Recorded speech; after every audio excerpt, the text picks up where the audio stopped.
Hi, I'm Shravan Srinivasan. I work on applied cryptography at Lagrange Labs. Today, I'm really excited to talk to you folks about a new work in progress, which we call as REC proofs. It's a Merkle tree-based vector commitment scheme with updatable batch proofs. Yeah, let's start from the scratch. A Merkle tree is a cryptographic primitive that lets you compute a short commitment to an ordered sequence of values. Say we have values from A0 to A15. To build a Merkle tree, what you would do is you would first take the adjacent pair of values, say in this case A0 and A1, A2 and A3, and so on, and you concatenate them and hash. And you do this recursively all the way to the top until you just have just one hash value, which is called as the root of the Merkle tree or the Merkle digest. And this is a short commitment to all the 16 values that are there in the tree. Uh, Merkle trees are ubiquitous in cryptography, and they have countless applications in blockchains and beyond. So in addition to just computing the commitment to an ordered sequence of values, you can also compute membership proof for an element that is there in the vector. Say you have an element a5 in the vector, you can compute. So to prove that a5 is in fact in this vector, you would give out a small proof. In this case, it's going to be logarithmic in the size of the vector. Those values are going to be a4, cl, rr, cl, L, and CR. So these values, hash values that are highlighted in green, and these values act as a proof of membership for element A5. So when someone wants to verify this proof, what they would do is they would just take A5 and these sibling hash pair values and recompute the path from A5 to the root. So this way, they could recompute the digest. And as a verifier, if I know this digest, then I can accept this proof. Else, I can reject this proof, saying that, hey, I don't know this. I don't think this value matches with what I know. So the primary focus of this talk is going to be about updatable batch proofs.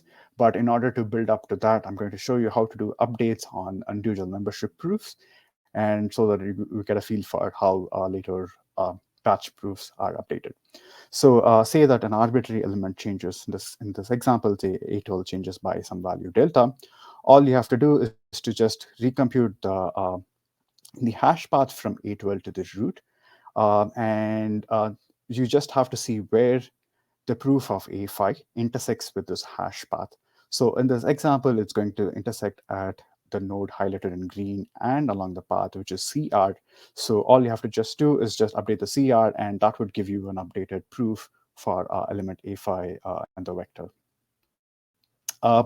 Jumping into range proofs, a range proof is a special type of membership proof that proves that a contiguous set of elements are there in the vector. Say that I want to prove that A3 to A8 is in fact in this vector. What I would do is I would naively give out proof of A3, which is going to be the values here highlighted in green. And I will also give out the membership proof of A8, which are also highlighted in green. So using these log n values, you can recompute the entire path from these leaves to the root to check if these values are in fact present. So the verification procedure goes about like this. You would recompute these blue nodes in the tree, and you would do this all the way until the top. You end up with a commitment. And if this commitment is known to me as a verifier, then I would accept this range proof. Else, I'll go ahead and reject this range proof. Just like following the theme for the rest of the talk, you can also update range proofs. So what you would do is, say an arbitrary element like A12 changes in the vector by delta, you would, just like the individual membership proofs, you would recompute the path from A12 to the root, and the places where these hash values intersect with the proof the range proof of these set of values, you just have to update those. So in this particular example, you just update the green nodes that are along the path from A12 to the root. So this would in turn give you the latest up-to-date range proof after incorporating the change of A12. So switching gears a little bit, the batch proof is going to be the focus of this talk. A batch proof is a special type of membership proof. However, in membership proof, you can in an individual membership proof, you just prove a membership of one element. However, in the batch proof, you would prove a membership of k arbitrary elements simultaneously. A naive example of a batch proof is going to be concatenating k individual proofs. We have a key efficiency requirement that is required for a batch proof is that the batch proof has to be much smaller than k individual proofs. A key difference between a batch proof and a range proof is batch proof is for any k arbitrary elements in the vector. However, range proofs are only for a consecutive set of elements in the vector. Um, Existing batch proof approaches are not efficiently updatable. And in this work, we propose a way to do it efficiently. And we also touch upon the idea of aggregation, where when you're given multiple individual proofs, you combine them into a single batch proof. So the contributions in this work are, so we propose a new batch proofs construction using recursive snarks. We can update the batch proof in logarithmic time. And we generalize this idea to verify MapReduce style computation, even when the underlying data changes. Say if you want to verify, say when you have a set of leaves committed using a Merkle tree, and you want to run some arbitrary predicate, like say number of elements that are greater than 5, and you want to compute a proof of correct computation, you can use the ideas from this work to perform something like this. Later in this talk, I'll show you a couple of examples and applications of how we use this MapReduce style computation to do dynamic BLS aggregation, BLS key aggregation, even when the data is changing, and even in the context of something called as digest translation. So jumping into how things work here. So let me start with a naive version of a batch proof. Say I want to prove that A2, A4, A5, and A15 are in the batch. So then a naive way of doing it is going to be taking the membership proof of A2, taking the membership proof of A4 and A5, and taking the membership proof of A15. This way, you have a batch proof. Of course, it does not meet the efficiency requirement. However, I would be using this as a running example to illustrate how our scheme works. So when you have all of these proofs together, you can to verify a batch proof, you broadly need certain set of inputs. So first, you would need the digest of the Merkle tree. Then we need to know the information about the claimed subset that's in this vector, the height of the Merkle tree, and some auxiliary witness. I'll get into details about what this auxiliary witness is. So given these set of inputs, we want to be able to, the verification algorithm should be able to return true or false. If it should return true if and only if S is indeed a subset of some Merkle trees of level else, whose digest is C, and it should return no otherwise. So in this talk, I'm going to give you two ways to do it. One is the standard approach, which we know and love. So all you have to do is just give the individual membership Merkle proofs. These things act as an auxiliary witness.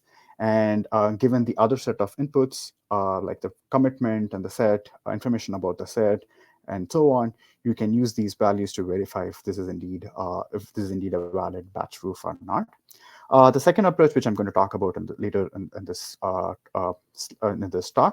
is in addition to the membership proofs, we also use something called as node subset. I'll precisely define this later. However, we use another auxiliary information to verify membership batch proofs in this setting.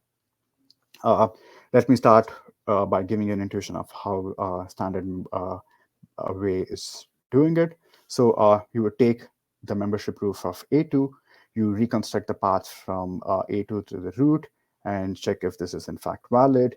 You do the same thing for the membership proof of A5, you reconstruct the path from leaf to the root, and you do this again for A15. If all of these individual membership proofs verify, then we do know that this batch proof is in fact correct. So obviously, this does not meet the efficiency requirement because all these proofs are concatenated together, so have a large proof size. So you can make them efficient by snarking the verification algorithm. So this way, say if when you pick a proof system like ROT16, you will end up with a really small snark proof that essentially will attest to the fact that the values A2, A4, A5, and A15 are in fact in this vector. Um, However, an approach like this would has drawbacks. First is whenever there is a change in the vector, you have to recompute the batch proof from scratch, regardless of whether it's there in the batch or not. And the another problem is there is an a priori bound on the batch size. So whenever you go out of bound, there's this hassle of creating new public parameters, performing the setup again, and so on.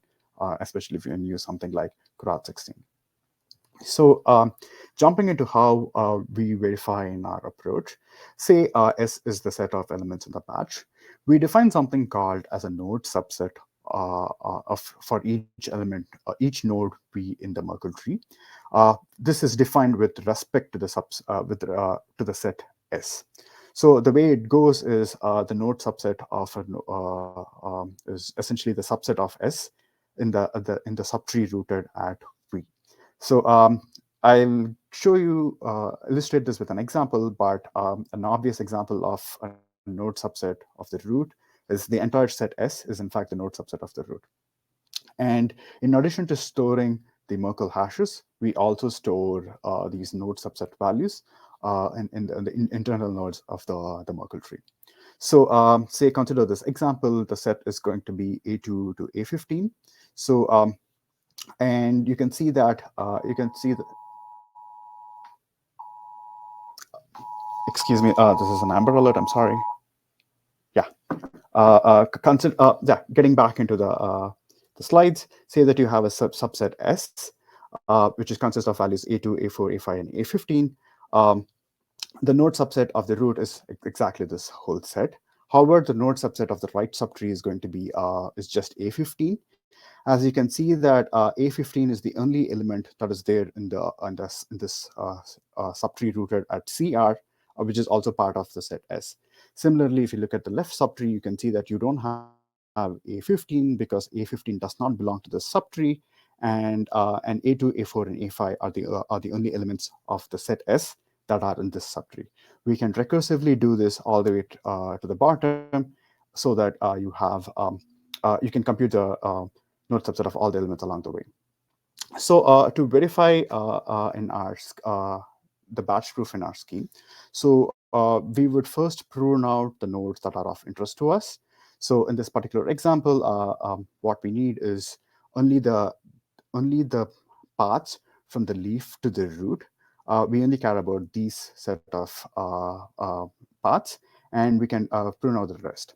So starting from the root, we would first check if the root can be computed by hashing the left and the right subchild. And we'll also check if the node subset of the root is in fact the union of the node subset of the left and the right, and then the right tree. We can do this all the way all the way to the bottom. We can do this recursively and check if the relationship between the root or the parent is consistent with the child that the node has. We can do this for all the way until to the bottommost level of the tree, where instead of checking if the consistency here, what we would do is we would check if the node subset of A2 of this specific node is in fact the value A2. So, and we would just check the node subset is the same as the leaf value, and we can do this, and this would ensure the consistency of these values. So putting this all together as a pseudocode, so first we would need certain set of public inputs. We're going to take in the Merkle digest, the set S, and the height of the Merkle tree. So just like the way we made the standard approach efficient by using snarks, we can make our approach as well efficient by using recursive snark. And I'm going to show you how this pseudocode works. So the witnesses that you need are to verify the statement. Are you need two pairs. One that is the Merkle hash of the right subtree, the set SR, and the height of that tree, and the pi r, which proves that this statement is in fact correct. And you also need a corresponding value, corresponding set of witnesses, which are the Merkle values of CL, the set SL, the height, and the pi L, which will attest that the left subchild is in fact is a valid statement. So the verification algorithm goes about like this. First, you would check if the height of the right subtree and the height of the left subtree, when you add by 1, do you get the height of the root? Then you would hash the right child and the left child, concatenate together, and check if this is in fact the value at this current node. And you would do a union of the node subsets of the right child and the left child, and see if this is in fact the node subset of this node. The base case, just like the way I showed you in the figure, when you're at the bottom of the tree, all you have to check is the value that is present in the Merkle tree is the same as the node subset. So that's just checking if these values are the same. And in the standard case, what you would do is you would recursively verify if each pi L is in fact valid, and you go down all the way to the bottom of the leaf until you end up with the base case. And all of these checks work out, you return true. Um, to see this in a little bit more in the context of a picture, say that say that I want to prove batch membership of A2, A4, A5, and A15. These are the Merkle values, and these are the node subset values. So what we would do is first we would construct the SNARK proof, which from the bottom, which says that the whatever is inside that subtree is in fact correct. So the pi LL in this example, it's going to attest to the fact that whatever is in this subtree is correct, and pi LRL is going to attest to the fact that all of this is correct, and so on. So using these proofs, you would construct another layer of recursive proof, which says that pi LL is in fact a correct subtree. All the values and the proofs are consistent, and you do all the way until the top, you would just end up with a recursive proof pi. So this pi would in fact be is the batch proof in our setting. This proves that A2, A4, A5, and A15 are in fact and the vector, and they are in fact correct. So just like the way we are updating all other Merkle tree-based proofs, you can update our batch proofs in logarithmic time. Say that in this example, A5 changes by some value delta. You would update the witness, and you would just recompute the SNARK proof that is there along this path, and this would in turn just give you the most up-to-date proof. So that's it. So you just take logarithmic updates to compute the latest batch proof, rather than recomputing everything from scratch. So some of the optimizations which we use are, instead of using a node subset, we use set hashing and set accumulators, and that helps us do this much more efficiently inside the SNARK. We don't need to carry the entire set around, and there are numerous places to optimize. First, we can ensure that we have the appropriate SNARK-friendly primitives, SNARK-friendly hash functions, SNARK-friendly set hashing schemes, then the appropriate backend that supports the kind of recursion which we want, ideas from folding, and there are numerous plenty of optimization opportunities in this design space, and we are exploring that. Another crucial optimization which we use, we in fact make the circuits simple by breaking them into two circuits. One circuit is for the leaf nodes, and the other circuit is for the internal nodes. All you can do is you can put these two circuits together, the proofs from these circuits, in such a way that they are sound, rather than having one monolithic large circuit to do this. So we can generalize this idea of batch computation the way we do it to verify MapReduce style computation. So what you would do is say that when you have values from A0 to A7, and these are the Merkle tree values. So we can have a map operation which essentially maps the leaf values A0 into a specific output, and um, and we can have a reduce operation which takes the results of map and computes us an intermediate result at the end of the result at the end of the reduce operation. However, while doing this, we also attach a proof at each node, which says that the reduce operation which the user is trying to do was done correctly.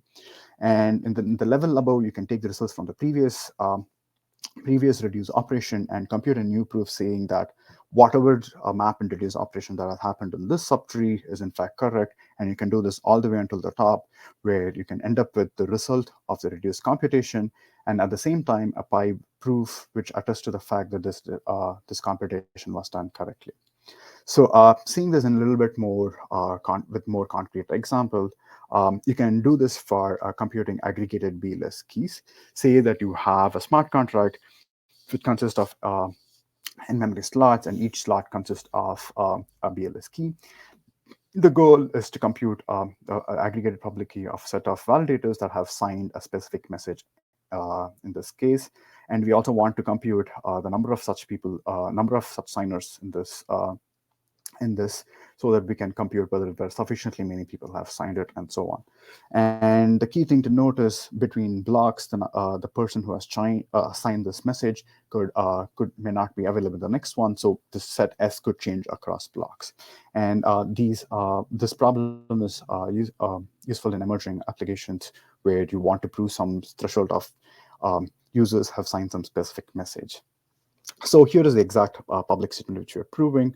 Let APK be the aggregated public key of the BLS scheme, which consists of T public keys at least belong to some Merkle tree of n public keys, and the Merkle digest of those n public keys is in fact C. So to see this in a little bit more action, say that you have the public keys as the leaf. You can compute the Merkle digest of this tree and say SK2, SK4, and SK5 have signed a particular message. At the end of the map operation, each consists of the map results gives the count, which is one person has signed, and their public key.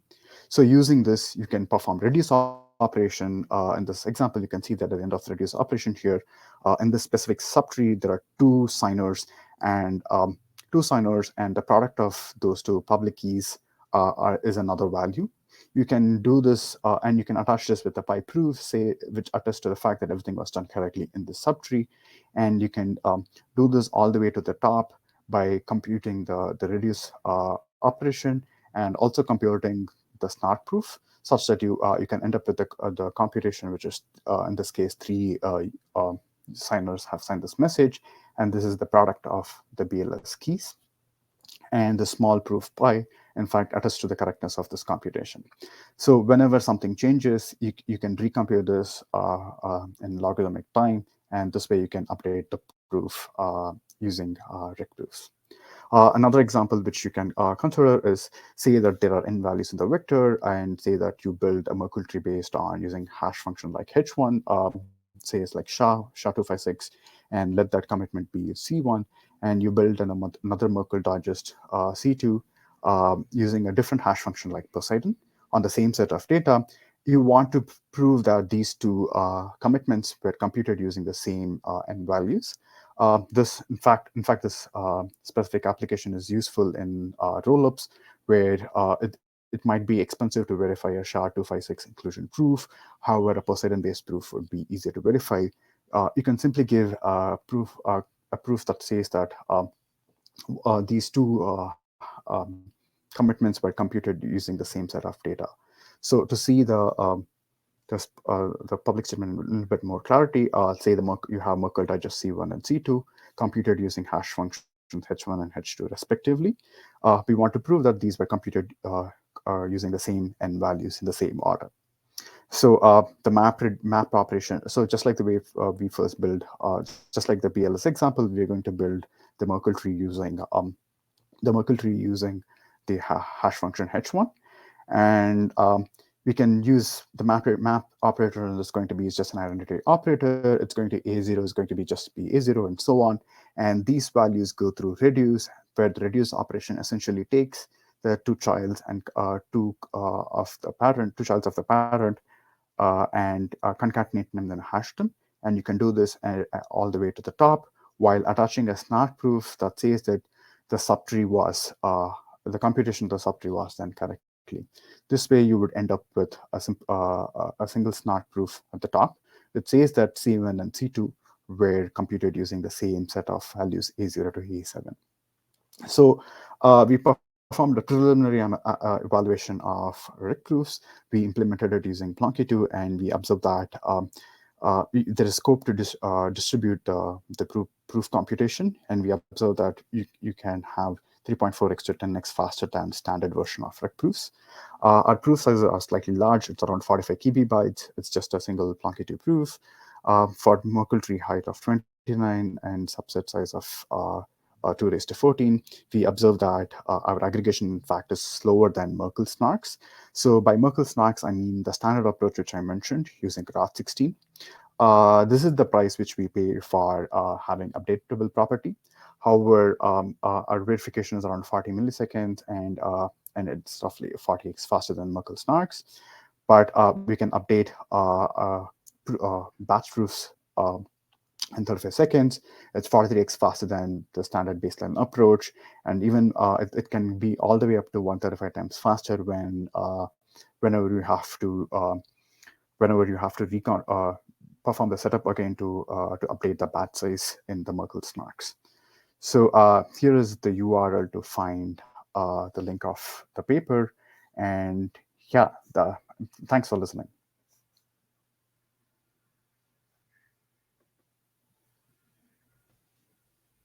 Wow, that was very insightful, and I have so much new information in my head that I'm not sure where to begin. But first off, thank you so much for your presentation, and it opens my mind to the possibilities of mathematics and how we can incorporate these concepts into everyday life. I think there's so many applications, both in software and in mental computation, that if we can adjust and adapt our thought processes to include these mechanisms, I think we can all think like more efficiently and kind of incorporate this into daily life. So my question, because it was something that you brought up a couple of times that and I've heard before, but I'm not super familiar with. So I heard you mention multiple times logarithmic time and how we can adapt these proofing mechanisms and make them faster by logarithmic time. And then as you got further into the presentation, towards the end, you started to talk about the efficiency benefits of time in milliseconds. So could you kind of explain the difference between the logarithmic time of these proofs and then the computation time of running these proofs in practice? Sure. So by logarithmic time, I was referring to the fact that this is the asymptotic complexity. So this is the standard measure which we use in computer science. So it says that, hey, my workload is proportional to the amount of input data I have. So whether I'm doing linear work, whether I'm doing logarithmic work, that's the thing. Say when you have sorted values in a vector, you can, instead of, if you want to find a specific value, you can do binary search, and it just takes logarithmic number of steps to do that. So in the earlier part of the first part of the talk, I was just referring to the fact that in order to do updates in the standard approaches like ROT16, you would have to recompute the entire tree from scratch. So that would incur a linear amount of work. However, by just putting them, neatly structuring them in a tree-like fashion, you just have to traverse the path from the leaf to the root, which is just the log n number of hops nodes along this path. And that's what I was referring to when I said log n updates. So essentially the practical implication of this is it's going to take, like, let's say that if you can do a single what do you call it, update from a specific leaf to the node above takes some amount of time, then a practical way to a heuristical way of saying is like you have to do log in such steps to get the final result you want. Yeah. Got it. So it's log n steps, almost operations, right? To go from the state of the proof before the update to the state of the proof after the update will take a number of steps n, and you can take the log n to measure the amount of computational time that it takes to update the proof. Yeah, exactly. Yeah, that's one. Yeah, that's a very nice way to put it. Yeah. Okay. My other question is around the applications here. Like, we've seen these proofs in practice. You mentioned rollups is a great example, and we're proving the state of balances across Ethereum accounts. What are some of the other exciting applications for this technology? Oh, we are thinking about numerous applications. Like, for example, whenever there's an update and you don't want to recompute things from scratch, we are thinking about this application. For example, let's say that you have some smart contract memory, you have certain set of values, you want to run saying that, hey, these values can change. What is the specific balance? I want to pick the top. I want to pick, let's say, a certain set of people who have certain amount of balance at this point in time, so that I can have another what do you call it, some sort of reward function based on, hey, if we have sufficient balance, I'm going to give you some tokens. You can participate in my system.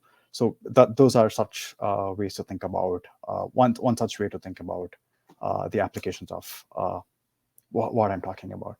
There are much more open problems, and we are exploring them as we come along. Yeah. Awesome.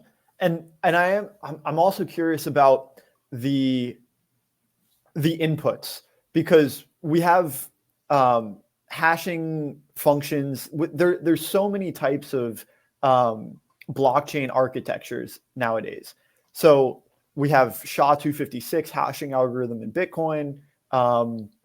There's so many other architectural types depending on the blockchain of your choice. And I'm curious about interoperability between these rollups. Each of them are specialized for their own use case. And from my understanding of building these Merkle trees, we can prove states across blockchains. So I'm curious about proving states of blockchains with different architectures. Could we take inputs from one blockchain and then have that as maybe the right side of a Merkle tree, take a set of inputs from another blockchain, define those as the left side of the Merkle tree, and then we build a Merkle tree up to the root of using leaves from two different blockchains? Yeah, so this is a wide open problem. I don't think I have a great solution to it yet. So whenever there are systems that share very similar kind of tree architecture, you can think about reusing many ideas from here. But in terms of a specific example which you mentioned, there are numerous other steps involved in doing it, right? So first, when you take from the source chain, you're going to transform it into some other chain. You need to prove that you have converted whatever data you have that was transformed correctly. That's one step, and you have to do this for multiple source chains, and then you have to prove statements over this transformed data structure. So there are cool, interesting problems. I don't have a one-size-fits-all solution. However, whenever you see certain systems sharing very similar tree structure and so on, that's where you can find ways to improve efficiency here. Yeah. Got it. Well, this is Matt, just really informational. So thank you so much for coming on, and really looking forward to exploring some more of these ideas. Did you have any questions for our audience for what you'd like them to consider? Yeah, so I spoke about free applications. I'm very curious to see what audience have in their mind. I'm just very curious to see what kind of applications which they are thinking of, which I'm not even able to fathom it right now. That's one touch direction which I want to see what our audience have to say. And I'm just curious. There are numerous design decisions that can be happening here. I'm just wondering if there are anything which people have a particularly favorite direction which they think it's useful. There are so many things you can do. You can change the branching factor. You can change the front and back end. You can figure out different set of snark friendly primitives. I'm just curious to see if they have any set of decisions which is very useful in their application, so that I'm just more aware of them. Yeah. Awesome. Yeah. So everyone who's listening, feel free to drop your answers to the question in the comments. We'll be going through, and there's going to be a little something special for the best answers to the question. So again, thank you so much for presenting. This has been very educational, and yeah, great time. Thank you. It was a pleasure to talk to you folks.